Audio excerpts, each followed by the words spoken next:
Hello everyone, industrial study circle के platform पे मैं हूं आपका मैथमेटिक्स मेंटर विद्यानंद।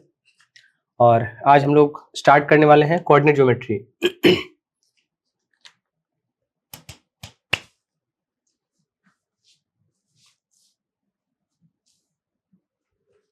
चलिए, स्टैंडर्ड कोऑर्डिनेट सिस्टम आप पढ़ के आए होंगे 10th में। ये वाई एक्सिस, ये एक्स एक्सिस, राइट। क्वाड्रेंट भी आप जानते होंगे, ये first quadrant and second, third quad and this is fourth quad.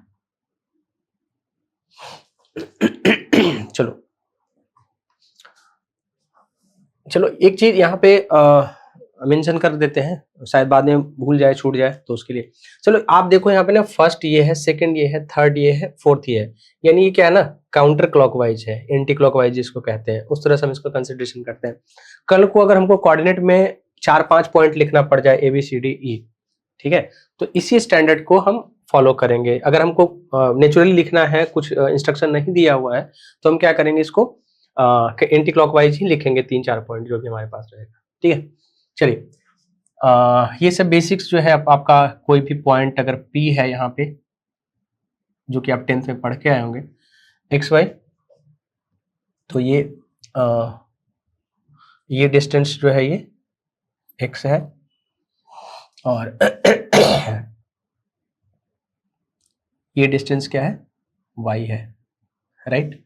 ये जो X डिस्टेंस होता है इसको हम लोग कहते हैं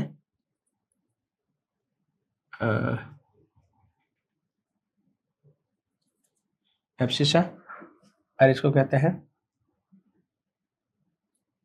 ऑर्डिनेट, राइट। चलिए अगर मान लो कि ये जो हमारा ओरिजिन है, ठीक है, ओरिजिन से इस पॉइंट का जो डिस्टेंस है, यानी OP जो है, OP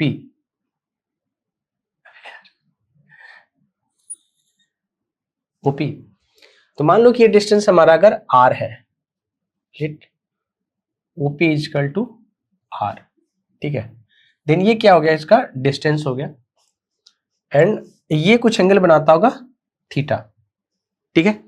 तो आप बहुत आसानी से इसको फाइंड आउट कर सकते हैं कि R इक्वल टू कितना हो जाएगा भैया, अगर ये राइट एंगल ट्रायंगल है तो ये कितना हो गया, x square plus y square का रूट अंडर, ठीक है। और थीटा इक्वल टू कितना हो जाएगा, तो मान लो कि tan थीटा अगर हम पकड़ते हैं, तो tan थीटा क्या होगा, परपेंडिकुलर बाई बेस, यानी y बाई x। अच्छा, कोई ये पूछ सकता है tan थीटा ही क्यों, साइन क्यों नहीं, कॉस क्यों नहीं और बाकी क्यों नहीं। देखो tan थीटा इसलिए क्योंकि tan थीटा का लिमिटेशंस नहीं होता, साइन कॉस का लिमिटेशंस होता है -1 से 1, और tan थीटा हमारा जो होता है उसका वैल्यू -∞ से +∞ तक, तो उसी को सेफ है, उसमें कोई भी वैल्यू आ जाए तो कुछ ना कुछ तो एंगल उसको मिल ही जाएगा, ठीक है। तो tan theta equal to y by x। तो ये बेसिक्स है, इसको थोड़ा नोट कर लीजिए, देन आगे देखते हैं। मान लो कि ये जो हमारा पॉइंट है, जिसको हम लोग क्या कहते हैं, डिस्टेंस फार्मूला, बहुत आसान है, इस पे ज्यादा समय नहीं देना। डिस्टेंस फार्मूला, मान लो कि कोई पॉइंट है P हमारा और कोई है Q। P का ये है x1 y1 और ये x2 y2, ठीक है। तो इनके बीच का डिस्टेंस क्या होगा, राइट, ठीक है। चलिए मान लो कि इससे हम यहाँ एक ये ड्रॉ करते हैं, ठीक है। तो ये हमारा जो टोटल पार्ट है, this is x2 and this one is x1, तो हमारा जो ये पार्ट है ये कितना है, x2 माइनस x1, राइट। अब इसी तरह से ये पार्ट हमारा टोटल अगर है y2 और ये है y1, तो ये कितना हो गया, y2 माइनस y1, ठीक है। नाउ मान लो कि ये कोई पॉइंट है m सपोज, तो P Q square equal to हम कह सकते हैं P M square plus M Q square, ठीक है, यानी कि x2 माइनस x1 का square plus y2 minus y1 का square and this is Y P Q equal to root under x1 minus x2 का स्क्वायर y2 माइनस y1 का square. ठीक है, बहुत बार आप इसको पढ़ चुके होंगे, लेकिन फिर भी ये बहुत जरूरी चीज होता है, जो फंडामेंटल्स होता है वो रिपीट होते रहता है और बहुत बार काम आता है, तो आप इसको अंडरएस्टिमेट तो बिल्कुल नहीं करेंगे, इसको नोट डाउन करें और इस पर काम करेंगे हम लोग।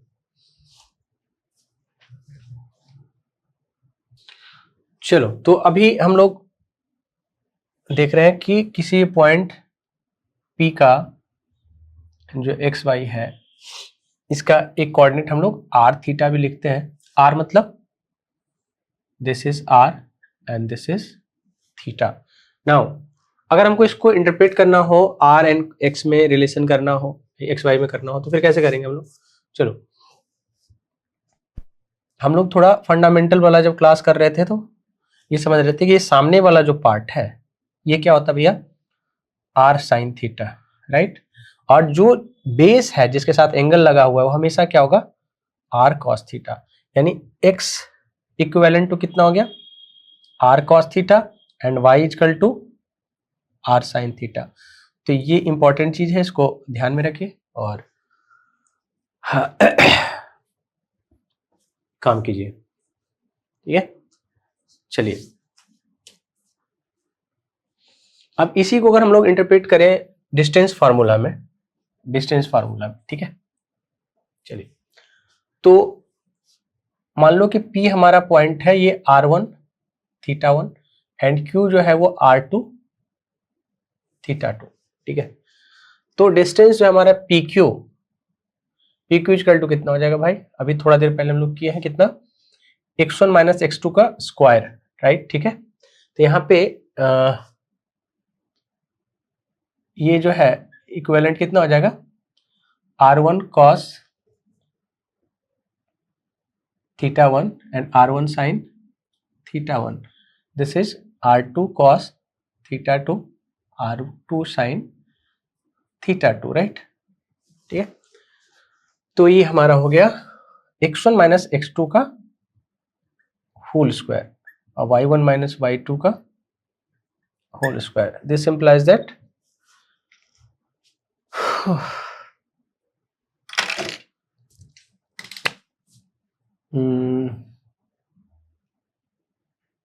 r1 cos theta 1 minus r2 cos theta 2 का स्क्वायर एंड r1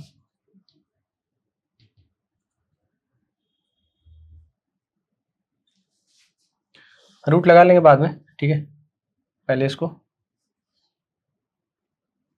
ऑन कर लें। तो ये हो गया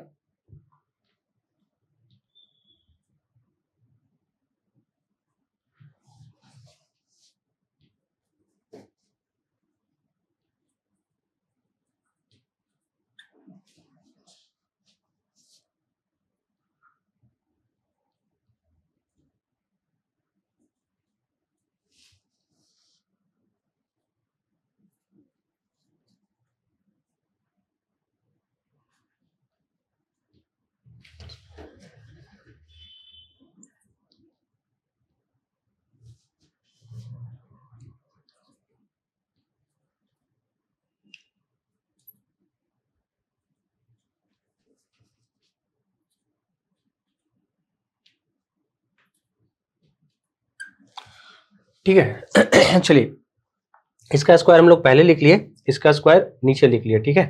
अभी को क्या है ना कि ऐड करना आसान रहेगा हमारे लिए। तो अगर r1, अरे यार क्या कर रहा है, अगर r1 का स्क्वायर हम कॉमन ले ले तो क्या हो जाएगा, cos square theta 1 plus sine square theta 1, right.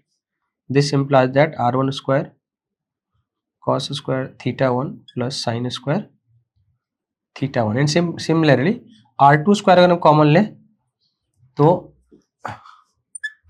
cos square theta 2 plus sine square θ2 and plus अगर 2r1 r2 कॉमन लेते हैं -2r1 r2, तो ये कितना हो जाएगा हमारा भाई cos θ1 cos θ2 cos θ1 cos θ2 plus sin θ1 sin θ2, right. ठीक है, चलिए दिस इंप्लाइज दैट ये हमारा कितना हो गया भाई, ये cos square 1 plus sine square sorry cos square theta और साइन स्क्वायर थीटा कितना होता है 1 होता है। ठीक है, तो ये हो गया r1 स्क्वायर प्लस ये भी 1 हो गया sign square theta 2 sorry cos square theta 2 sign square theta 2, तो ये हो गया r2 square and minus 2r1 r2 तो हो गया भाई 2r1 r2 and this is basically what this is ये है क्या एक्चुअली में, ये है cos θ1 माइनस θ2, राइट। क्या होता है cos a cos b, क्या होता है cos a माइनस b जो होता है वो cos a cos b plus sin a sin b होता है। ठीक है, तो यहाँ पे a की जगह पे θ1 b की जगह पे θ2, तो यहाँ से हो गया cos θ2 माइनस θ1, राइट। चलिए तो ये हमारा हो गया PQ, PQ मतलब जो इन दोनों के बीच का डिफरेंस है, PQ equal to this basically. ठीक है, इतना। अब इसको थोड़ा सा और हम लोग एनालाइज करें। ठीक है, इसको मिटा देते हैं इधर से।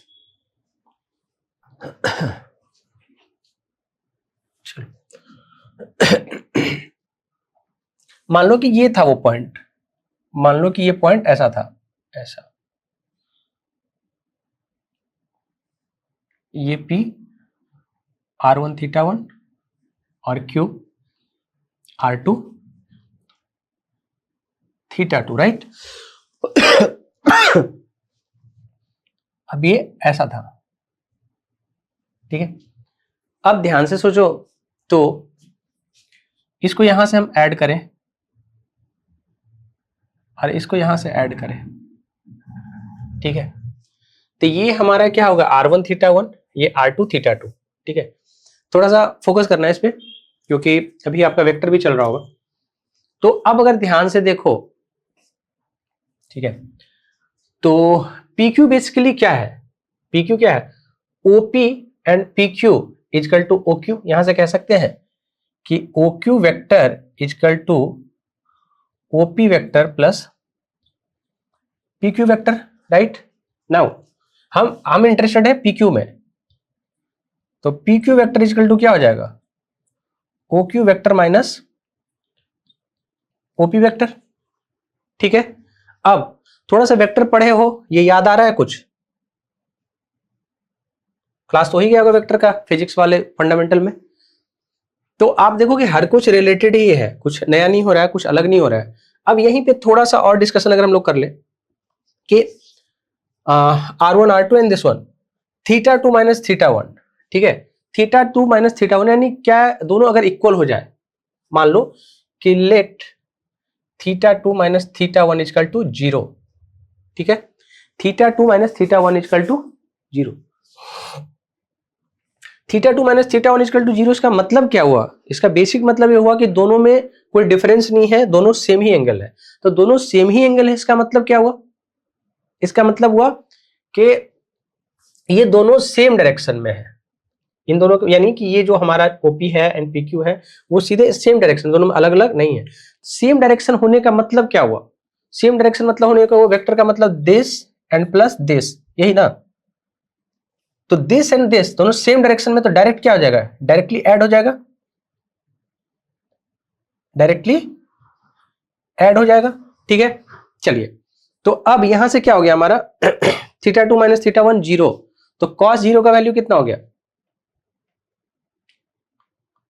cos 0 का वैल्यू 1। फिर आप इसको सॉल्व करेंगे, वही आएगा। चलो चलिए, तो यहां से PQ जो कि R है इक्वल टू कितना हमारा निकल गया r1 का स्क्वायर प्लस r2 का square minus 2r1 r2 cos theta 2 minus theta 1। चलिए तो अच्छा cos थीटा 2 माइनस थीटा 1 कोई ये कह सकता है थीटा 1 माइनस थीटा 2 क्यों नहीं, कि cos में भैया माइनस cos थीटा और cos थीटा में कोई फर्क नहीं पड़ता है, इसलिए चिल करो, ज्यादा परेशान होने की जरूरत नहीं है। अच्छा इंपॉर्टेंट क्या है कि इस तरह का डेटा हम पहले कभी देखे हैं क्या, शायद देखे होंगे। जब हमको निकालना होता है वेक्टर, वेक्टर में हम लोग क्या देखते हैं, सपोज कि यहाँ पे अगर ए बी वेक्टर निकालना होता है, याद है ये क्या होता है, ए स्क्वायर प्लस बी स्क्वायर, ए जहां पे क्या है उसका मैग्नीट्यूड है वेक्टर का, minus 2ab cos theta 2 minus theta 1, right, यही तो आता है ना। चलो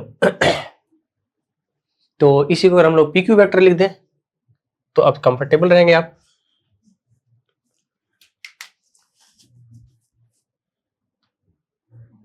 पी क्यू वेक्टर तो यहाँ पे क्या लिख सकते हैं इसको, P square plus Q square minus 2pq cos theta 2 minus theta 1, right, root under. तो इसी तरह से हम और डिस्कशन कर सकते हैं कि मान लो कि let theta 2 minus theta 1 equal to 0, this implies what कि theta 1 and theta 2 are same. Same का मतलब क्या हो गया, सेम का मतलब हो गया सेम डायरेक्शन में, यानी कि अब हम क्या कर रहे हैं कि ये जो हमारा P है, ये जो हमारा P है, P को ही तो हम R1 कह रहे हैं ना, P को ही क्या कह रहे हैं R1, राइट, और ये जो हमारा Q है वो क्या है, सेम डायरेक्शन में है, क्या है, सेम डायरेक्शन में है। तो अगर सेम डायरेक्शन में है और हमको Q निकालना है तो सीधा क्या करेंगे, P से घटा लेंगे ऑरिजिन से उसको, है कि नहीं है, तो हमारा सीधा क्या निकल जाएगा कि PQ इक्वल टू कितना जो डिस्टेंस हमारा OQ minus OP, that's it. ये डिस्टेंस में से ये डिस्टेंस घटा लिया तो ये बीच वाला निकल गया, ठीक है। तो ये बहुत सिंपल है, क्योंकि वेक्टर में हम पॉजिटिव निगेटिव का सेंस होता है, कोऑर्डिनेट में नहीं होता है, ठीक है, तो हम इसके भी निगेटिव पॉजिटिव एस्पेक्ट पे नहीं जाएंगे। एंड फिर से वही बात करेंगे कि थीटा 2 माइनस थीटा 1 क्यों, क्योंकि cos of minus theta is cos theta, right, यानी कोई फर्क इसको नहीं पड़ता है थीटा के पॉजिटिव या निगेटिव करने से, ठीक है। चलिए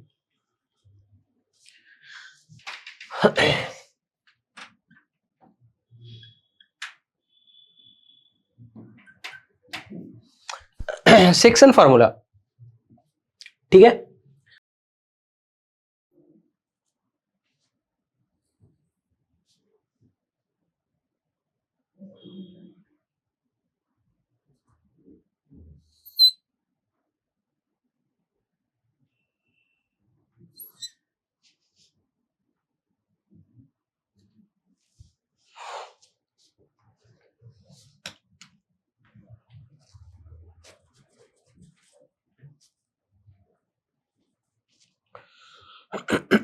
मान लो कि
लेट दो ट्रायंगल है यहाँ पे हमारे पास, दो ट्रायंगल है।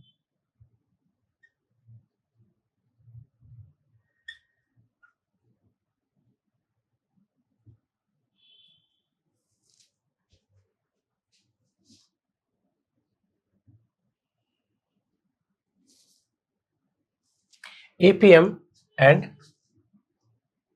BPN, right. ये क्या है? सिमिलर ट्रायंगल है।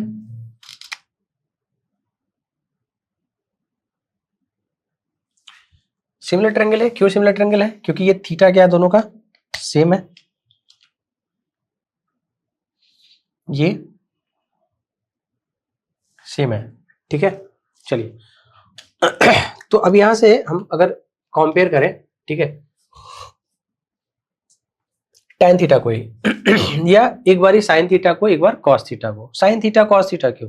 क्योंकि cos वाला हमको x देगा और साइन वाला क्या देगा, y देगा, राइट। चलो तो cos थीटा को अगर हम कंपेयर करें तो इसमें cos थीटा क्या है? इसमें cos थीटा है दिस बाय दिस, ठीक है।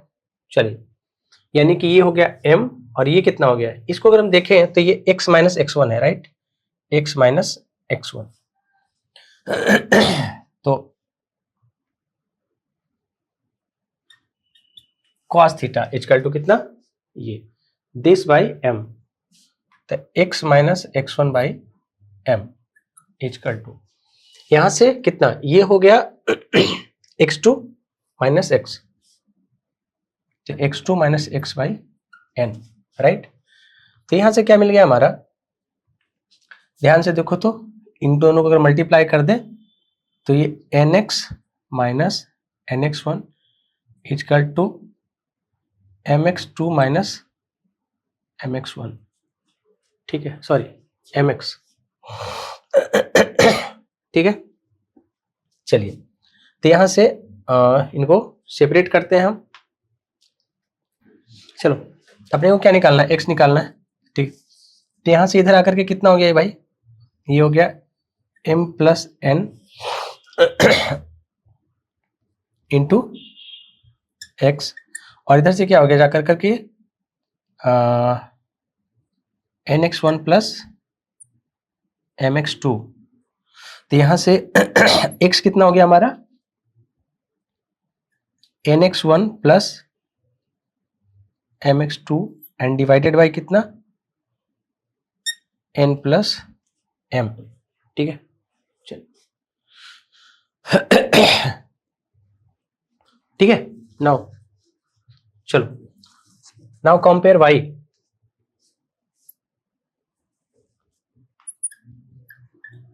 साइन थीटा इक्वल टू कितना हो गया? साइन थीटा चलिए, ये वाला, तो ये कितना हो गया?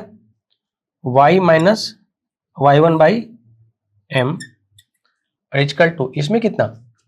y2 minus y by n, and इसी तरह से सिमिलरली क्रॉस मल्टीप्लाई कर दो तो ny minus ny1 equal to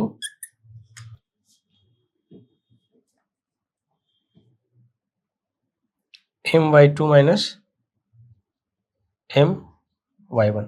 collect करो सबको एक साथ, तो ये इधर आकर करके, सॉरी my ना होगा,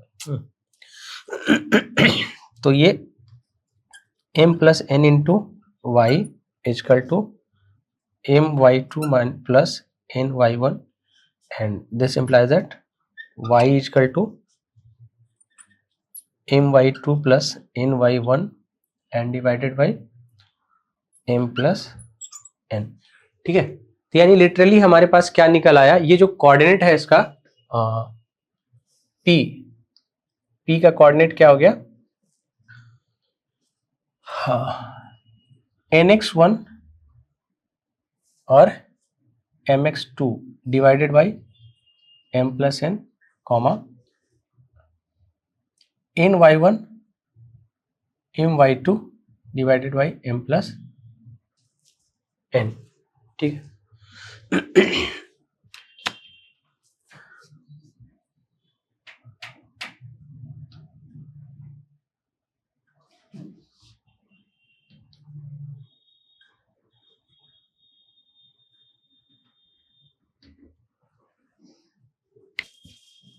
सेक्शन फार्मूला एक्सटर्नल डिवीजन, ठीक है।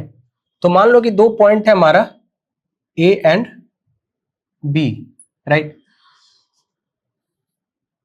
और कोई पॉइंट इसको एक्सटर्नली डिवाइड कर रहा है m/n के रेशियो में, ठीक है। तो एक्सटर्नली डिवाइड करने का मतलब क्या होता है कि वो जो एक्चुअल डिवीजन का पॉइंट जो होगा ना, मान लो कि ये जो P पॉइंट है P, वो उस लाइन सेगमेंट पे नहीं होगा, उसके बाहर होगा, चाहे उसके नीचे हो ऊपर हो, ठीक है। तो जब भी कहे ना m/n, तो m/n का रेशियो का मतलब क्या होता है कि वो जो पॉइंट है उसका distance from a is m, right. जो पहले दिया हुआ वो a से, जो बाद में दिया वो दूसरे पॉइंट से, ठीक है। तो चलिए m हो गया ये पूरा और n हो गया ये वाला पार्ट, राइट। तो अब हम दो ट्रायंगल बनाते हैं फिर से। कौन कौन सा? ये और ये, ऐसा। तो मान लो कि इसका हम नाम दे देते हैं m और इसका नाम देते हैं n। तो दो ट्रायंगल जो हमारे पास है कौन सा? PBM and PAN। In triangle PBM and PAN slope यानी कि ये थीटा जो है क्या है, वो सेम है, ये थीटा सेम है। तो अगर थीटा सेम है तो थीटा सेम है तो साइन थीटा का वैल्यू भी सेम होगा दोनों में, और कॉस थीटा का वैल्यू सेम होगा। कॉस थीटा हमको क्या देता है? x का कोऑर्डिनेट, एंड साइन थीटा क्या देता है? y का कोऑर्डिनेट। तो अगर हमको कंपेयर करना होगा तो पहले हम कॉस थीटा अगर कंपेयर करें, सपोज कि कॉस थीटा को अगर हम कंपेयर करें इधर से,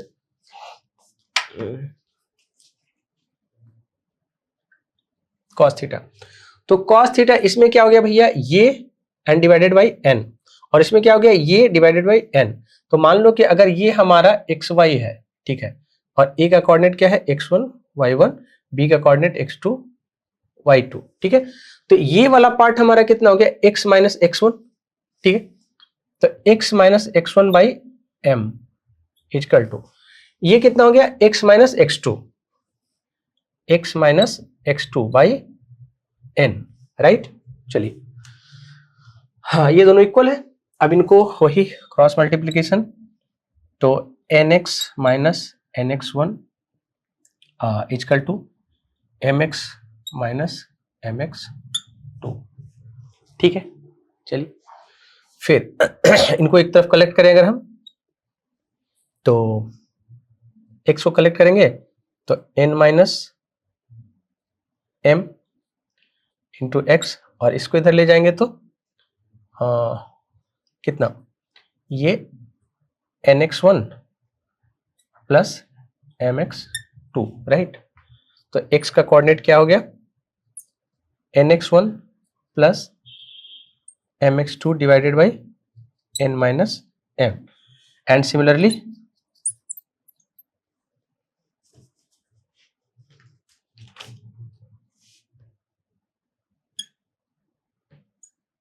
कंपेयरिंग साइन थीटा, तो साइन थीटा इक्वल टू क्या हो गया? कितना? y minus y1 by N, और दूसरा y minus y2 by N, और इसको भी जब आप फाइंड आउट करेंगे तो y इक्वल टू कितना हो जाएगा?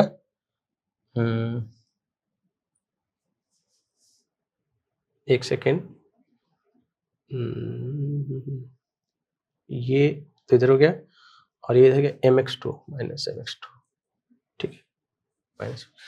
तो ये हो गया ny1 minus my2 and divided by n minus m, यानी कि इसका कोऑर्डिनेट जो हो गया p का, ये हो गया ny1 माइनस, क्या हो रहा है?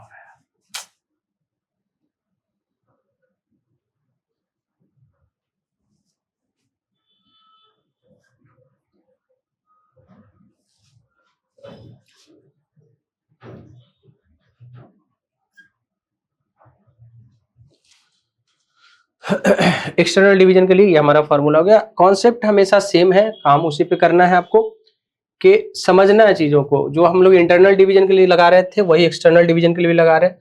और कॉन्सेप्ट ये है कि जब भी हमको कंपेयर करना हो तो कोई एक बेसिक पॉइंट जो कॉमन है, कॉमन हमारा थीटा था, थीटा चेंज नहीं कर सकता था। कहीं किसी को तो एक जगह फिक्स करोगे ना, किसी को तो एंकर बनाओगे, वहीं पे सारा उसको फिर अप्लाई करना है चीजों को। चलिए अब इसका ना थोड़ा सा डिडक्शंस देखेंगे कि मान लो कि ये पॉइंट ऐसा हो जाए, वो पॉइंट ऐसा हो जाए, तो फिर क्या होने वाला है, तो उसको भी देखते हैं। पहले नोट डाउन कर लीजिए इसको।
चलो दोनों ही चीजों में कुछ कॉमन देखते हैं कि क्या होता है।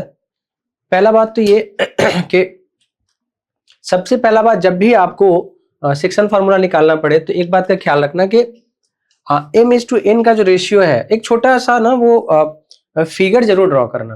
क्वेश्चन बने ना बने वो बात का बात है, फिगर तो ड्रॉ कर ही सकते हो। फिगर ड्रॉ कर लिए तो समझ गए, समझ गए तो फिर क्वेश्चन बनने में ज्यादा समस्या नहीं आता है। तो सबसे पहले 2 पॉइंट जो दिखा है उसको ए बी लिख दो, और दो जो रेशियो दे रखा है m/n, तो m is associated with the first point and n is associated with the second point, और कह सकते हो कि बाद वाला जो पॉइंट हमारा है, ठीक है। तो फिगर ड्रॉ करो पहले। उसके बाद एक बात का ख्याल रखना कि पहला पॉइंट का जो रेशियो है m, वो दूसरे वाले से मल्टीप्लाई होगा और दूसरे वाले का पहले वाले से। यानी यहाँ पे mx2 आ रहा है, यहाँ पे भी mx2 आ रहा है, ठीक है। यहाँ पे से nx1 आ रहा है, यानी ये वाला इधर गया और ये वाला उधर की तरफ गया, ठीक है। यानी mx2 और nx1 ये दोनों में कॉमन है। प्लस माइनस डिपेंड करता है कि आपका एक्सटर्नल डिवीजन है, इंटरनल डिवीजन है।